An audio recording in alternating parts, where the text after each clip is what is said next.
أعوذ بالله السميع العليم من الشيطان الرجيم. بسم الله الرحمن الرحيم.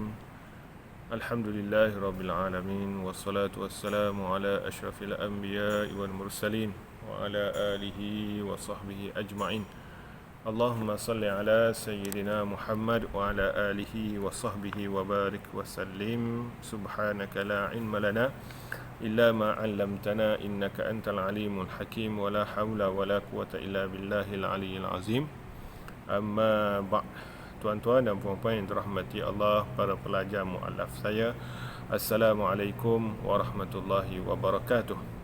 Alhamdulillah, syukur kita pada Allah Subhanahu wa taala atas segala nikmat yang Allah Subhanahu wa taala kurniakan kepada kita. Mudah-mudahan insya-Allah kita sentiasa Allah Subhanahu wa taala kurniakan nikmat kehidupan, nikmat kesenangan, kebahagiaan, kegembiraan dan juga nikmat kesihatan di dunia dan juga di akhirat. Mudah-mudahan insya-Allah Allah Subhanahu wa taala lindungi kita daripada sebarang wabak penyakit, terutamanya coronavirus ataupun COVID-19 yang sedang melanda negara kita dan bahkan di seluruh dunia sekarang ini insya-Allah. Alhamdulillah, kita diizinkan oleh Allah Subhanahu wa taala untuk saya sambungkan lagi untuk siri yang keempat, bicara puasa kita. Bedah buku kita, buku puasa serta hikmah di sebalik pensyariatannya daripada Al-Fadil Dr. Muhammad Adi Zahlan, yang mana pada malam ini, pada sekarang ini, saya biasa 3 siri sebelum ini saya gunakan blue screen kat belakang, tapi hari ini sebab tengok tadi yang siri ketiga tadi color hijau tak masuk, dia kacau dengan chrome color tadi, maka saya buat live. Saya ambil dalam Dewan Solat Masjid Al-Falah sendiri, yang mana tuan-tuan tengoklah, inilah dia, Dewan Solat Masjid Al-Falah. Sunyi, suram, gelap. Kita ada siap Haji Aladdin, seterusnya. Tempat-tempat mana yang biasa-biasa tuan-tuan dan puan-puan berada, maka di sanalah. Di sana Dewan kata apa? Ruang solat muslimat semua gelap. Maka mudah-mudahan insya-Allah Allah Subhanahu wa taala segera hilangkan wabak ini, angkat wabak ini, jadikan kifarah kepada kita, kifarah dosa kita, dan mudah-mudahan insya-Allah apa jua walaupun PKP telah pun dilanjutkan, mudah-mudahan insya-Allah kita ada rezeki, ada peluang untuk sama-sama kita berjemaah. Kalau tak dapat di masjid, insya-Allah boleh berjemaah di rumah masing-masing. Yang mana pada hari ini di Facebook kita boleh baca ada yang buat satu dialog.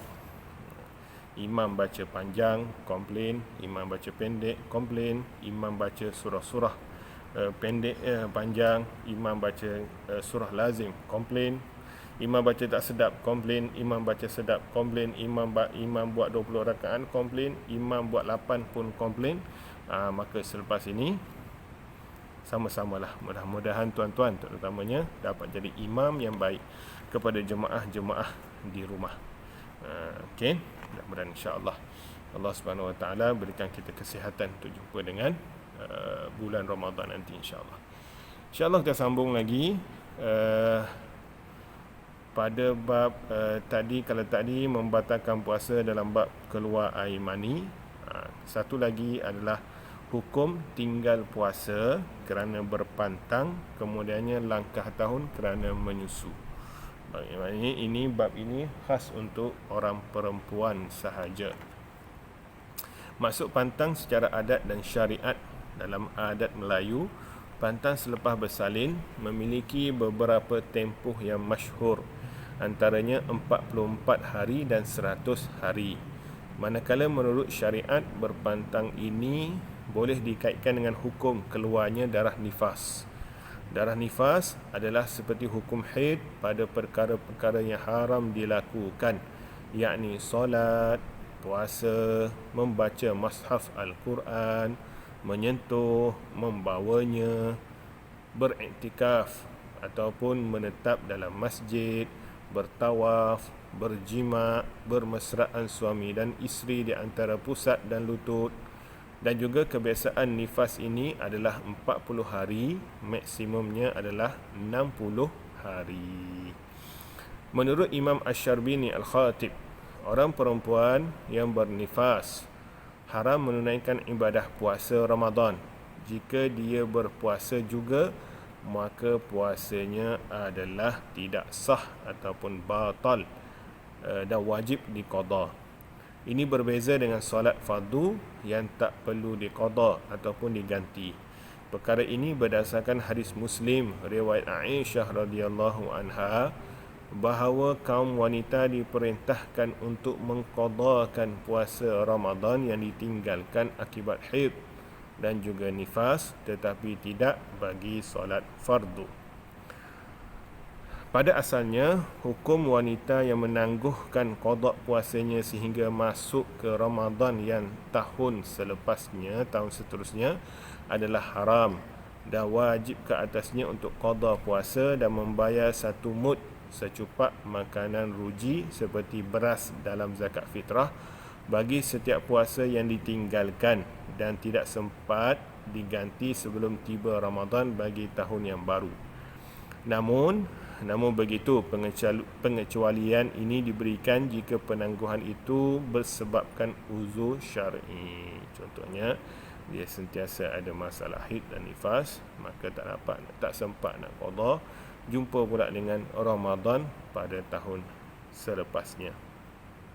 Berkata Syekh Muhammad Az-Zuhaili, jika seseorang wanita itu melewatkan qada puasanya kerana uzur seperti berterusan sakit, menyusukan anak, hamil, musafir sehingga masuk ke Ramadan yang baru, maka tidak wajib fidyah kerana kelewatan ini dan wajib qada sahaja.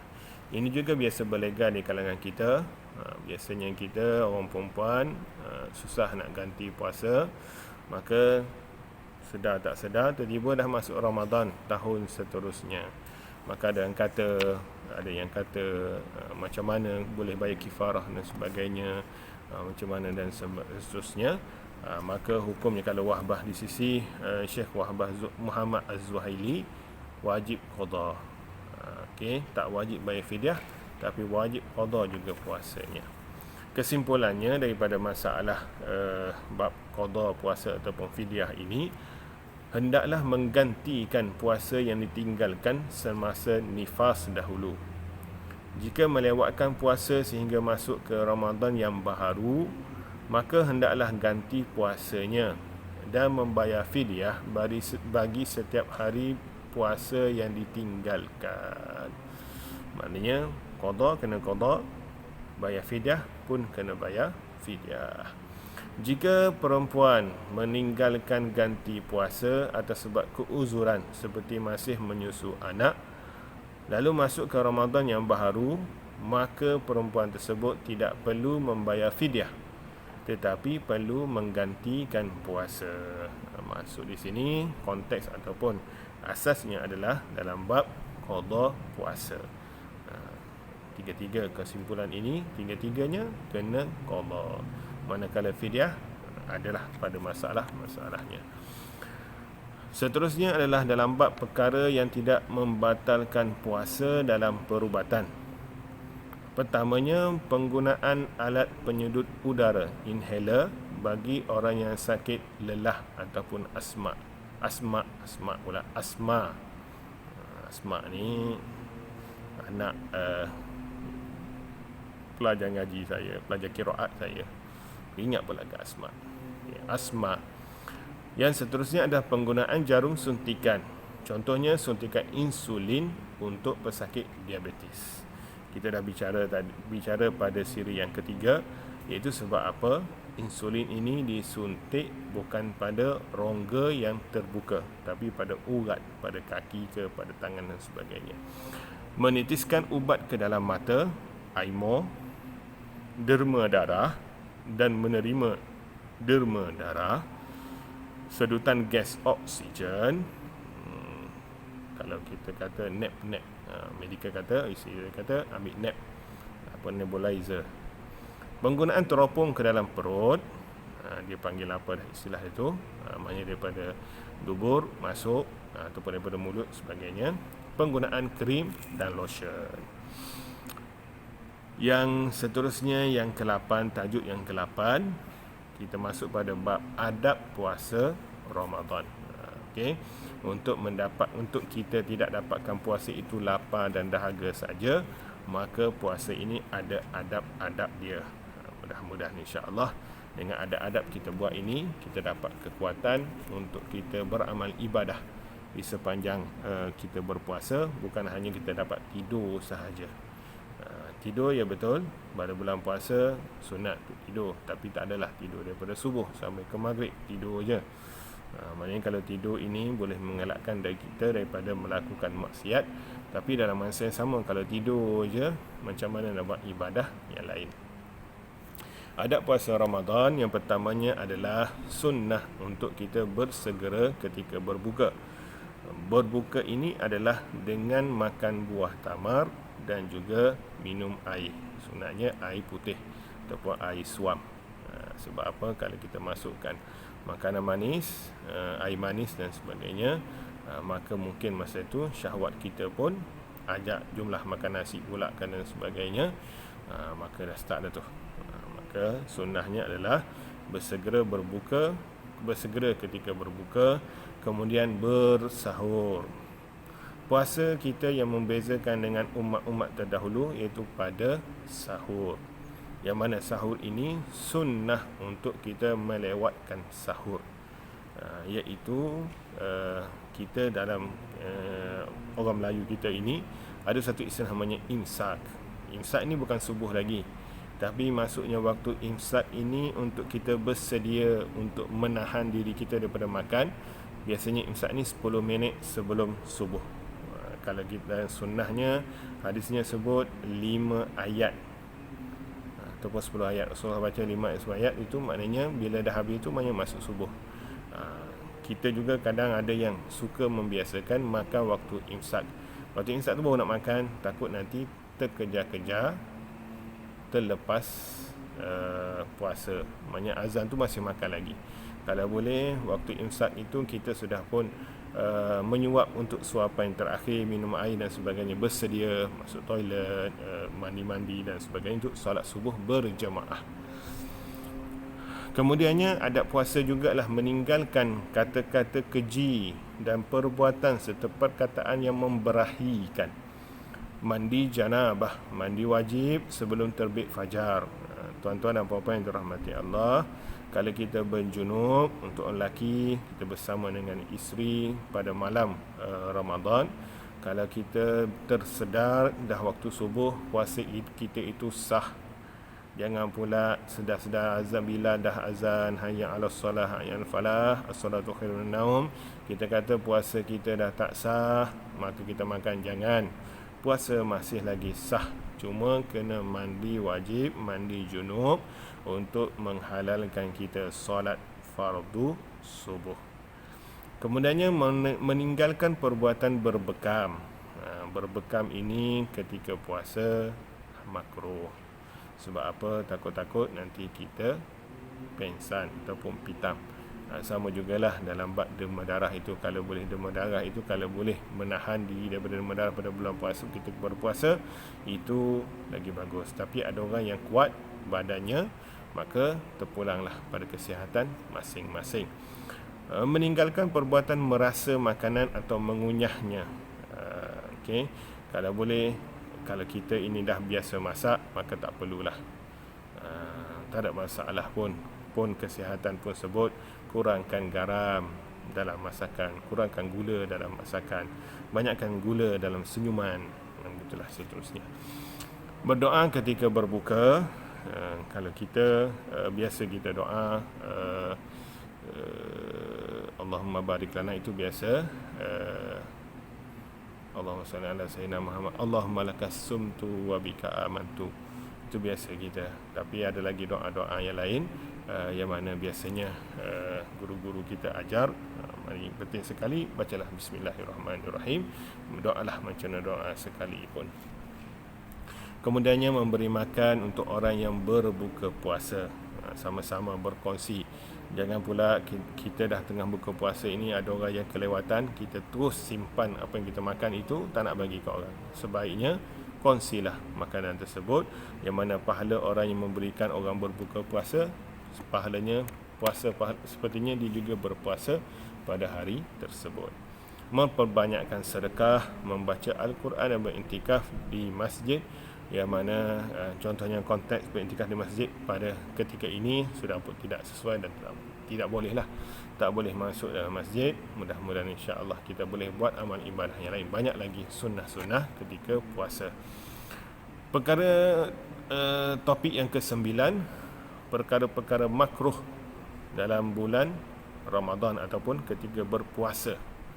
Pertamanya, melewatkan berbuka puasa, tidak makan sahur, mengawalkan makan sahur. Ada orang bersahur pukul 12, kemudian baru tidur, bangun subuh. Itu bukan sahur, itu adalah supper, makan tengah malam. Sahur ini kita tidur dulu, kita bangun.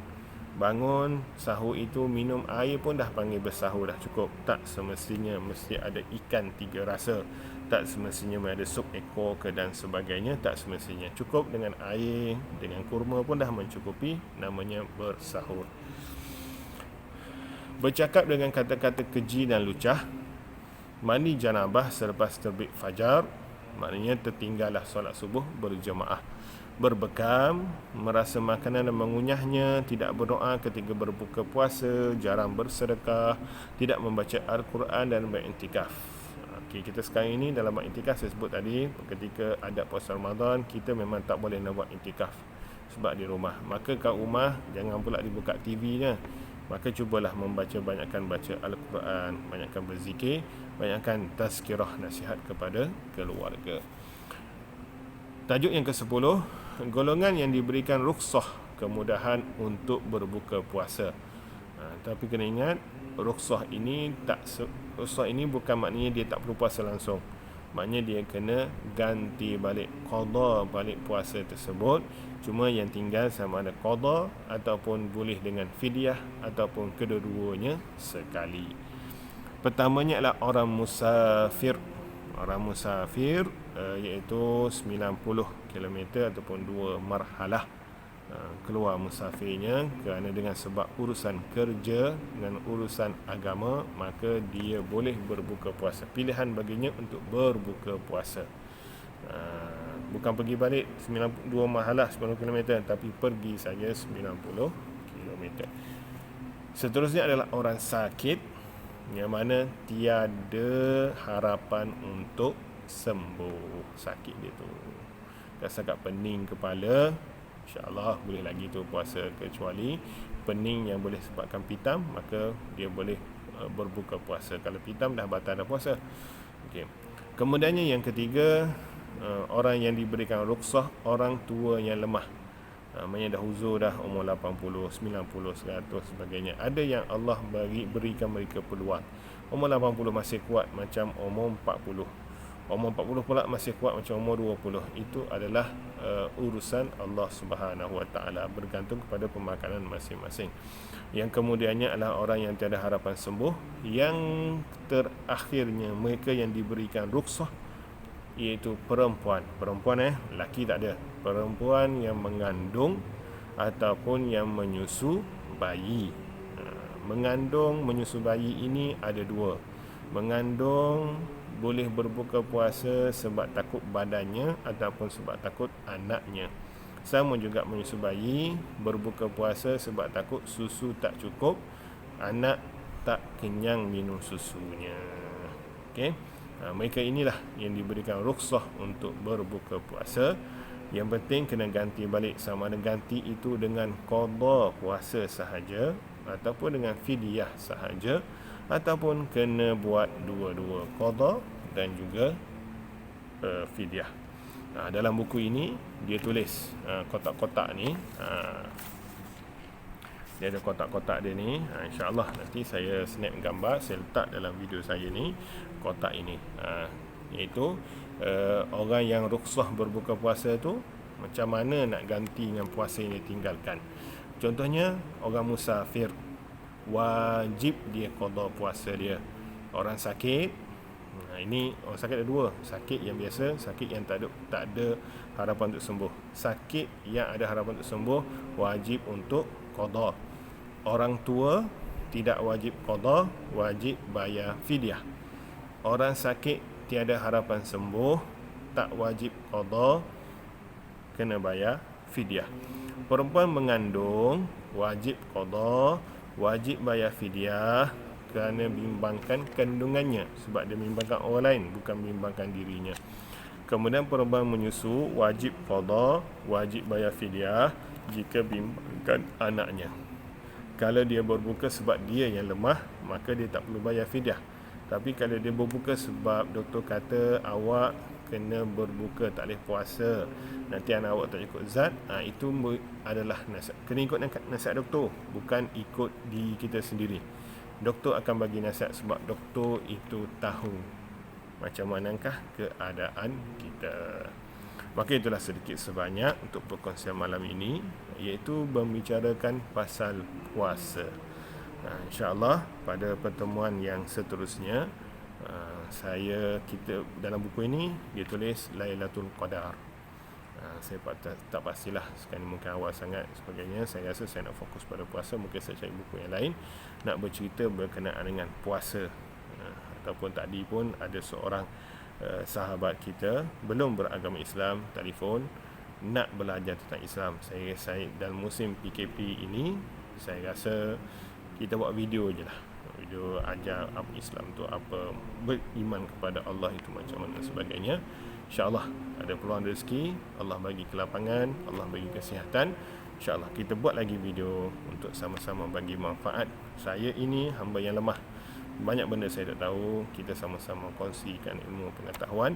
Mudah-mudahan insya-Allah niat kita untuk sama-sama bagi manfaat kepada semua orang, terutamanya kepada pelajar-pelajar muallaf yang saya lama dah tak jumpa dia PKP ni. Berapa orang je datang jumpa dan sebagainya.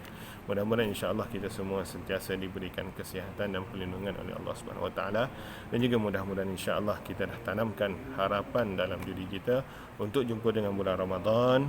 Kita dah azam untuk buat yang paling terbaik sepanjang hidup kita berbanding dengan tahun-tahun sebelumnya. Walaupun kurangnya kita tak boleh ke masjid pada bulan Ramadan, tak apa, kita boleh buat benda lain. Ada lagi alternatif lain yang boleh kita buat, kita tambahkan.